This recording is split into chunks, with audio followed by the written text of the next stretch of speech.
పెడితే యేసుక్రీస్తు అన్న మాటకు అర్థం ఏంటయ్యా అంటే, యేసు అనగా రక్షకుడు, క్రీస్తు అనగా అభిషక్తుడు. ఈరోజు నశించిపోతున్న యావత్ మానవాళిని వెదకి రక్షించడానికి వచ్చిన కృప కలిగిన దేవుడే యేసుక్రీస్తు. పరిశుద్ధ గ్రంథ బైబిల్ మత్తయి సువార్త 1వ అధ్యాయం 1వ వచనంలో రాయబడింది.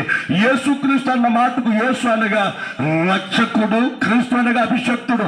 ఈరోజు మానవుడు తన పాపము చేత, శాపము చేత, అంధకార క్రియల చేత, లోకానుసరమైన బానిసత్వం చేత, వ్యభిచారము చేత, దొంగతనాల చేత, వ్యసనాల చేత సమాధానం లేక నశించిపోతున్న మానవులను ఆయన వెదకి రక్షించడానికి వచ్చిన దేవుడు. ఈరోజు యేసు ప్రభు ఎందుకయ్యా ఇటువంటి పాపులు కావాలంటే, ఆయన రోగులకు వైద్యుడు అవసరం లేదు, ఆరోగ్యంగా ఉన్నవాడికి డాక్టర్ అవసరం లేదు.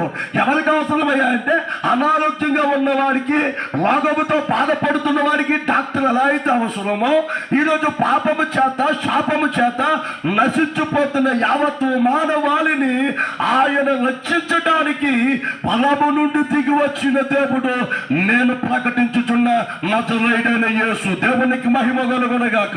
ఆ యేసుక్రీస్తు యావత్ మానవాళి, ఆయన ఎదిగిన వారే కావచ్చు, ఎరగని వారే కావచ్చు, భూమి మీద నశించిపోతున్న ప్రజలను ఆయన రక్షించడానికి వచ్చిన దేవుడు. ఈరోజు ఒక వ్యక్తి మనసులో ఉన్నటువంటి పాపము, శాపము, ఆ కక్షలు, విమతులు తీయగలిగిన ఏకైక దేవుడు నజరేయుడైన యేసు. ఈరోజు దేవుని సన్నిధిలో మారు మనసు పొందడం అంటే ఒక వ్యక్తి మనసు మారడమే మారు మనసు. ఈరోజు ఆ యొక్క క్రీస్తు యొక్క సువార్తనే మేము ప్రకటించుచూ ఉన్నాము. పరిశుద్ధ గ్రంథ బైబిల్ మనందరికీ తెలుసు. ఆయన యేసుక్రీస్తు యోధ పరిసర ప్రాంతాలలో ఆయన సువార్తను ప్రకటిస్తూ 33.5 సంవత్సరాల్లో, చివరి 3.5 సంవత్సరాల్లో ఆయన పరిచర్యను కొనసాగిస్తూ ఆయన యొక్క అద్భుతాలు, ఆశ్చర్యకార్యాలు, స్వస్థతలు, విడుదలు, ఎన్నో కార్యాలు జరిగించి కొన్ని ఉపమానాలు చెప్పాడు. ఆ ఉపమానంలో ఒక ఉపమానం ఈ రీతిగా రాయబడింది. ధనవంతుడు లాజరును కూర్చున్న ఉపమానం రాయబడింది.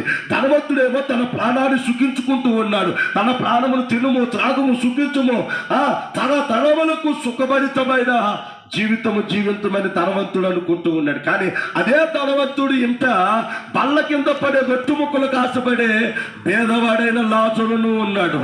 ఈరోజు ధనవంతుడును, పేదలను, లాజరును గురించి రాయబడినటువంటి ఆ ఉపమానం మనం చదివితే, తన ప్రాణాన్ని సుఖించుకున్న ఆ ధనవంతుడు జీవించాడు, పేదవాడైన లాజరును జీవించాడు. ఇద్దరు ఎలా జీవించారో రాశారు, ఇద్దరు ఎలా మరణించారో రాశారు. మరణించిన తర్వాత ఎవరు ఎక్కడ ఎలా ఉన్నారో కూడా రాశాడు. అక్కడ రాయబడింది,